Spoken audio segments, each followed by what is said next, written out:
I walked into my own living room and saw my 6-year-old with her cheek pressed to a curtain, a thin line of blood speckling the tile, and a woman I had vowed to love pointing at that child like a prosecutor. And I heard my voice before I knew I'd decided anything at all. Stop. Right now.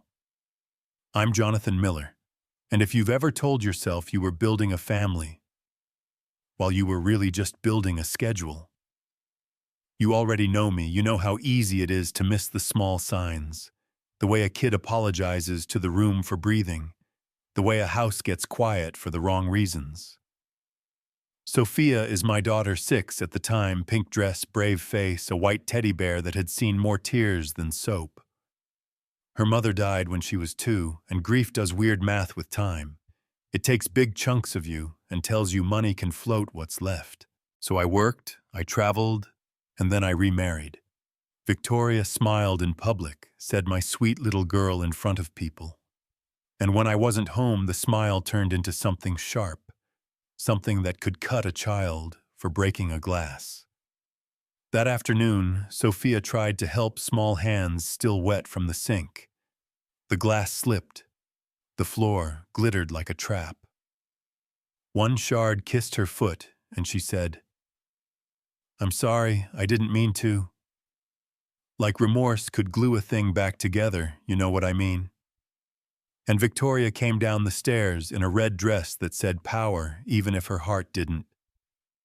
"Look what you've done, useless girl, face the wall." And that's when I walked in with a stupid airport teddy bear and realized the house I paid for didn't belong to me or to any decent idea of love. I pulled Sophia away from the curtain, her hand cold, her shoulders shaking. The cut was shallow, but the fear was not. "She's 6, I said. "This isn't teaching, this is cruelty." And Victoria did what bullies do when the lights go on. She tried a softer voice, then a harder one, then the threat.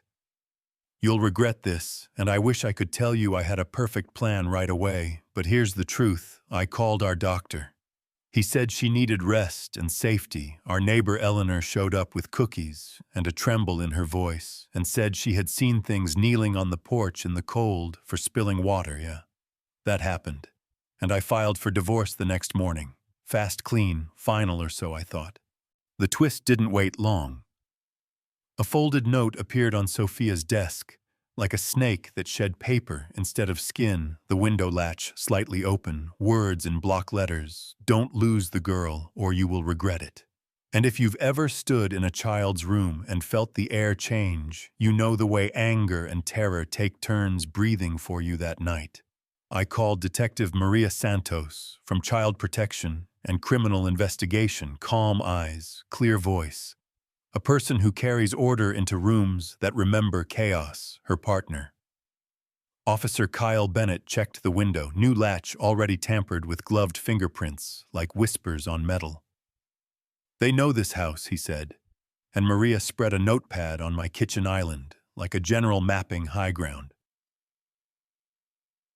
"Good, then we set a stage, they think they understand, and we close the curtain on their move." The plan was simple, because simple is strong lights on a schedule to build a pattern. Lights off at 11 to invite the wrong kind of confidence, then flood the yard. At the press of a button, move Sophia to my downstairs study, with the door half open and the desk lamp warm.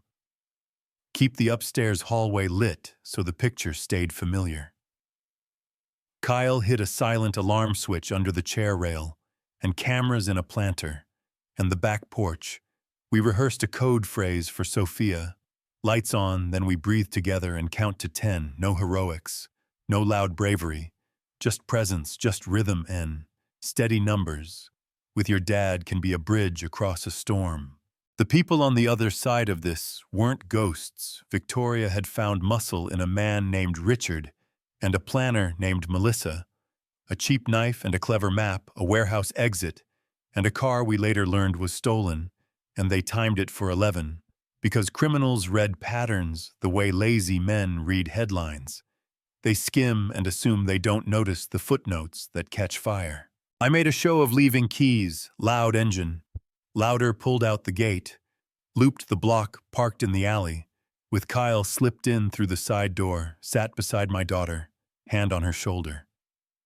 Counted our breaths without saying the numbers behind the house. Maria glided into position with the arrest team, no shouting yet. Just patience, the kind that makes bad plans run out of runway. And then the back gate sighed, one shadow, then another, then a hooded third. Richard's hand hovered at the study threshold.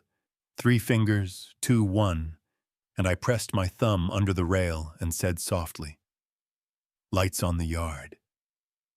Exploded white, the house seemed to inhale. Maria's voice cut the dark. "Police, don't move," Kyle took Richard down like gravity had a badge. Melissa tried to slide left and met a uniform at the pantry door. Victoria went for the window, like a person can fit their whole life through a small rectangle. Maria caught her wrist and pinned her to the frame. "It's over." Victoria and I wrapped my daughter in both arms and told her the thing every parent should have memorized. "You did everything right. It's done." Justice isn't a montage. It's paper and rooms and waiting and people telling the truth. Even when their voice shakes, the prosecutor laid out the charges: conspiracy to kidnap for extortion, unlawful entry, endangering a child. The evidence went on the table: gloves, tools, burner phones, our camera footage, and then voices that beat things like tools. Any day, Eleanor testified about the porch and the cold and the way silence can feel like complicity. Maria walked through the operation step by step, the audio clip. Kyle pulled from a phone played in a courtroom that had run out of excuses, a man's voice. 11 back door, the girl is the key, and when it was my turn, I looked at Victoria and said, "You were never her mother." A mother wraps a wound first and lectures later. The defense tried to sell impulse, but it didn't match the bags or the map or the gloves. Judge Patricia Coleman read the verdict as if she were setting a bone, guilty on all counts, protective order granted. Gavel sharp final. And I wish I could tell you my chest stopped hurting right then. But healing uses slower clocks. I changed my life in boring ways that add up. I stopped measuring my worth in miles flown and started counting dinners at home. I learned how to pack a school lunch without the bread getting soggy. We met with Dr. Leah Simmons, a child psychologist who believes crayons can carry courage. She slid a blue notebook across the table and said, "You don't have to write pretty, you have to write true." Sophia printed 4 words that felt like a sunrise. "I'm not afraid anymore." At night, we built rituals: porch light on windows locked twice, then 10 breaths just because Eleanor visited with cookies and stories. Maria dropped by sometimes and pretended to critique my coffee while checking our locks. Kyle taught Sophia how to set a door chime, and I swear she stood there opening and closing that door for an hour just to hear the soft ding of safety. Months turned into years. The sting became a story we told softly, not a scar to hide, but a map to follow. The Lighthouse Foundation began offering safety classes and a free hotline. Maria taught on Tuesdays. Leah ran art therapy on Thursdays. Eleanor handled pastries because love also needs sugar at the school art fair. Sophia hung a painting called "The Door with the Light." On an open doorway with gold spilling into the yard, a small white bear standing where the shadow stopped. A younger kid stared at it too long to be casual, held nothing in her hands like she had just arrived from a harder life. Sophia pulled her backpack open, hugged her bear once, then offered it to the girl. "He knows the way home, but he likes to stay with someone who needs him." And yeah, I wiped my eyes. I'm not made of wood. A letter arrived about a parole review paper that drags winter in by the edges. I met a counselor named Janet, spoke a few lines without notes, because the notes were in my daily schedule. Now I told her about the code phrase and 10 breaths about neighbors and detectives and judges who chose light.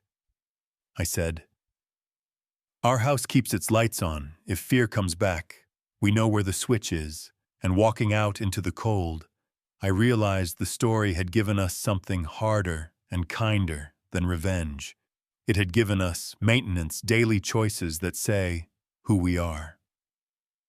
Was Victoria punished? Yes. Did the time fit the harm? A courtroom said.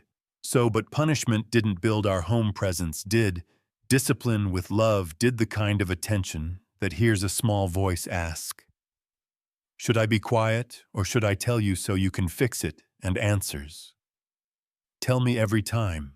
If you've been where I was working to pay for a house while someone else sets the temperature of your home, I'm asking you straight. Will you pick the flight or the front door? Will you look away from the red flags? Or will you walk into the room and say, stop? Right now, and if you've been where Sophia was, apologized for existing because someone taught you to, will you trust the light ahead? Will you borrow breath from someone steady and count to 10? You know what I mean? It's not fancy, it's not cinematic, it's ordinary and brave at the same time. I'll end it here and leave the last turn to you is justice. Something courts finish or something communities keep doing every night. Is a stepmother like Victoria only a villain, or does a father like me carry blame for not seeing? Fast enough, would you have set a trap or just left town? Do you think a porch light and a blue notebook can actually change anything? Or is that just a nice story we tell ourselves to sleep? Tell me in the comments where you stand, what you've seen, what you did when you saw it. Argue with me if you need to defend someone, if you must. But bring the real, and if you know a kid who needs a sentence to hold on to, hand them ours or lights on, and count with them to 10.